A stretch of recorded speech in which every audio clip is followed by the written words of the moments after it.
Hi viewers, I am Dr. Ganesh from Emergency. So today we'll just have a look at the common emergencies that we happen to see in Vanagaram, Apollo hospitals. So chest pain is one of the common emergencies that we happen to see.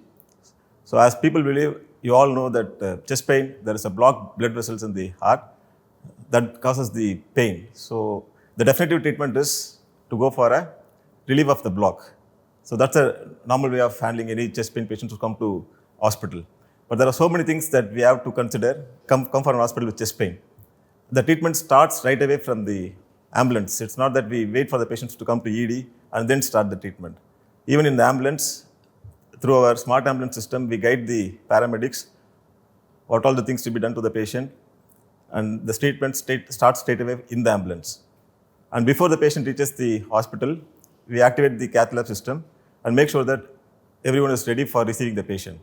On arrival, the patient is being assessed by the doctors, and the pain is being treated by our team. So what all the complications that can happen when a patient comes to a chest pain, that's what we have to see. So normally, we know the cardiologist is the person who's going to do the stenting, relieve the block and do the stenting in the Cath Lab.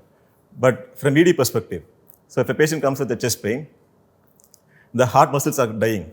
So there are so many complications that can happen before the patient reaches the Cath Lab. As ED physicians, we are trained and specialized in treating all the complications that can happen when a patient is having a chest pain that's having a blocked blood vessels.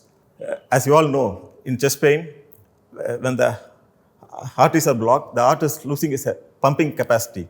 The heart muscles are damaging. Each and every second, the delay that we start treatment, the heart muscles is lost. So what happens as a consequence? The heart muscles may not be able to actively pump the blood. So the patient may not be able to breathe normally. So what all the complications that we handle in our ED? So the common complications that can happen when a patient is having a MI, heart attack. First thing is, because of the loss of pumping activity of the cardiac muscles, fluids can collect in the lungs and the patient may not be able to breathe. To manage this, we need to have a skilled team to secure the airway and help them in placing the ventilator, called the breathing machines, that we call it as a ventilator. So we need to put them on the ventilator, and there needs to be a skill in placing the intubation. Okay, there are different complications that can happen in a failing heart. So till the patient's heart is blocked or relieved, what all the complications that we anticipate in emergencies? One is irregular rhythms. When the heart is failing, the rhythm can be disturbed, and there can be multiple arrhythmias can happen in the beating heart. So what happens is, the heart may not be able to effectively pump the blood, and they can go for a hypotension. The blood pressure will come down. So immediately we need to identify all these rhythms and revert it, cardiovert it. So what we do in our AD is, we promptly identify what the rhythm is. The common arrhythmias like ventricular tachycardia. So this is all the dangerous rhythm that happens when the patient is having a failing heart. So when the patient is having all these arrhythmias, the AD doctors promptly identify the rhythms and do the cardioversion. Cardioversion is nothing but giving a shock to the patient. So that reverts the rhythm to the normal. So this is one of the complications that can happen in a patient who's having a heart attack and failing heart. So from ED perspective, the doctors are trained enough to quickly identify the arrhythmias and revert them back to normal. So we make the patient alive and reach the Cath Lab safely. So this is one of the complications. The next one is, as I mentioned before, the failing heart may not be effectively pump the blood, and the fluids can collect in the lungs. The patient may find difficult to breathe. So for him to breathe normally and assist in breathing, we put him on a breathing machine called ventilator. Again, when such a patient comes to ED, such an acute conditions, placing them on a ventilator or a breathing machine is ideally challenging and needs to require a lot of skill to do that. What we do routinely is we use a video laryngoscopy. That is something where we have a good visualization of the airway and secure the airway. And it enhances the patient's safety when we do it in our ED. To be frank, most of the hospitals, they don't have the routine way of doing this procedure in the ED. Suppose the patient is having a MI. The other complication happen is the heart conduction system may become blocked. So the heart may not be able to have a normal heart rate. The patient's heart rate can dangerously become low. Like instead of normally 60 to 70, it can come down up to 40, 30 in that range. So the range is so bad, so dangerous, where the patient may not be able to breathe at all. So again, from ED perspective, we quickly identify all these complications and start them on temporary pacing. We put the pacing in the ED itself. We don't wait for the specialist or any persons to come there and then decide about the treatment. We coordinate with the consultants and start the treatment in the ED itself. So all these complications are life-threatening where we don't have time to other specialists to start the treatment. From ED, we ourselves will identify all these complications and manage appropriately.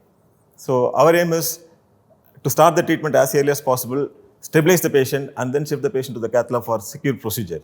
Okay. So this is about ACS. I have seen quite a few people who come to ED, they come by themselves in their own vehicle. So en route, the patient may have some breathing difficulty, and all these arrhythmias can happen. The patient can go for a arrest. The patient can collapse. So this is quite common when they come by their own vehicle. So that's the reason we keep encouraging the common persons to call ambulance for any emergencies, because through ambulance we can guide our treatment. If anything goes wrong, as the complications I have explained before, we can manage it through the doctors advising the paramedics what all things to be done in the ambulance. Again, the failing heart, this is one of the dangerous complications, that failing heart can go for a arrest because of losing all the muscles. The cardiac muscles may not be able to contract effectively. So this can lead to a cardiac arrest. There are times where we have done a good quality CPR and reverted the patient and then shifted to the Cath Lab. The patient got discharged home. So recently we had a patient who was around 65-year-old elderly patient. He had a chest pain where we diagnosed to him there is a heart attack. So in the ED, we were stabilizing him, giving injections, giving the medicines to stabilize the heart muscles, and then we shifted to we were about to shift the patient to the Cath Lab. Just before shifting, the patient had a cardiac arrest. So as we all trained in doing the CPR as per the ACLS guidelines, and we are all ACLS certified staffs, we started the CPR, and the CPR was continued for 20 minutes. After 20 minutes, the patient got a pulse back, and then we shifted to the Cath Lab. He was there in the hospital for a week and then got discharged. Just before going out of the hospital, he just came to ED, and he thanked us for whatever we have done. During that time, he was saying that when CPR was going on, he could listen to whatever he was speaking around him. So this is something really surprised us, because when the compression is going on, the patient is able to appreciate, able to perceive what all things that we speak. So it is not that the patient who is in cardiac arrest and the compression is going on is no more. We don't know exactly at what point the patient is leaving. So we understood that we need to be compassionate and we should be respectful when we do CPR in a patient who is having a cardiac arrest. Even in unconscious, they are able to perceive whatever we have been able to speak. So that says the compressions, when we are doing it in a patient who is in cardiac arrest, we shouldn't be losing hope. We shouldn't be saying anything bad against the prognosis or something like that. We need to be able to appreciate, and we need to give hope for the patient that he is going to come back and we can revive him. So that's one thing that we learned from that patient. So these are all the common complications that we happen to see in our AD. So the next common thing is stroke. Again, stroke is something where if you are able to reach the hospital within a time frame, that is the guideline says you have to reach the hospital within 4.5 hours. But in the recent guidelines, they extend the time limit up to 24 hours. It all depends on how is the brain got perfused, whether the patient is having a good perfused brain or not. The stroke is nothing but a block of blood vessels in the brain. So that part of the brain is not able to function adequately. So here the most important thing is you reach the hospital where you have adequate facility to do the imaging right away and identify how big is the stroke. If stroke is quite big enough, there are interventions that we can involve the neurosurgeons, neurointerventional radiologists right on time in the ED, and then we can remove the block in the brain. So this is quite common. The stroke is not something that we rarely come across. It's quite common in day-to-day life. We could see there are young people nowadays coming with stroke. There are so many causative factors that can make a patient to go for a stroke. So in stroke, again, the main challenge is time. These emergencies are racing against the time. So when a patient comes in, we need to quickly identify whether the patient is having a stroke or not. The symptoms may be obvious. Most of the time, when you ask the patient to raise arm and legs, there will be weakness on the side where the stroke has evolved. So in those patients, it's very easy to identify, but there are symptoms where it is very subtle. The patient may not be able to appreciate the symptoms. They say doctor, I got some weakness, some numbness in the hands. I'm not able to write properly. I'm not able to have some uneasiness. They may say, I'm not able to speak normally. So these are all the common symptoms that we happen to hear from the patients. So quickly recognizing all the symptoms and getting the scans done to rule out is there any major bleed is there or not, then we can initiate the treatment. So we give injections called thrombolyzing agents. So it's all been done in the ED once we know that the patient is not having a bleed. So if it is done within the time limit, within the windows, then the chance of revival is more. The patient may not be needing a lifelong dependence care on someone. He can be independent and he can has his own life. In our ED, what's different is we have all this been documented in a proper way. In the sense, suppose if a patient comes with a chest pain, we have a certain time limit, we follow a certain guidelines saying that the patient needs to be shifted to Cath Lab within 45 minutes. The AHA, American Heart Association standard says these patients should be shifted to the Cath Lab within 45 minutes, but our ED time limit is within 30 minutes. If the patient has been identified that he is having a heart attack and needs to be stented or angioplasty is needed, percutaneous intervention is needed, we shift them to the Cath Lab within 30 minutes. That's the time limit. If there is any deviation in this time range, we'll be looking into what all the reasons for it. So we really care about the proper emergencies like chest pain and stroke when they are on time and why the patient has been, how the patient has been managed effectively. In emergencies, the main challenge is the time.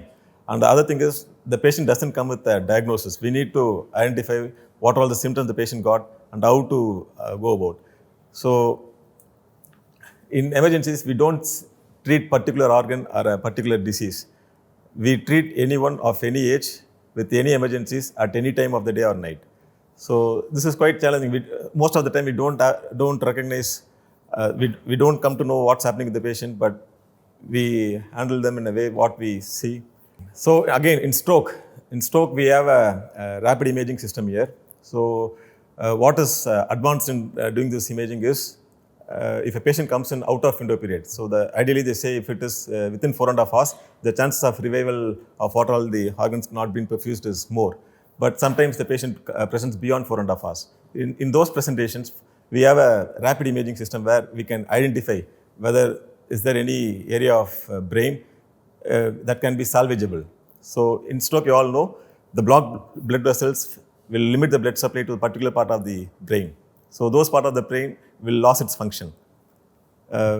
It's not that with this advanced imaging, we can identify the areas which can be salvageable, and we intervene the interventional radiologist right on time so that all these blocks can be relieved and the brain can be saved. The part of the brain that has not been damaged can be saved. So in case of any emergencies like chest pain or stroke, don't think about coming by your own vehicle. What we would suggest is call the ambulance. We have a smart ambulance where we can start the treatment right away, right on the way to the hospital, and we get ready for the patients once the patient reaches the hospital, and all the emergencies we raise against the time. So it would be better for the patient if they are able to appreciate and make use of all the emergency services that we have in our hospital.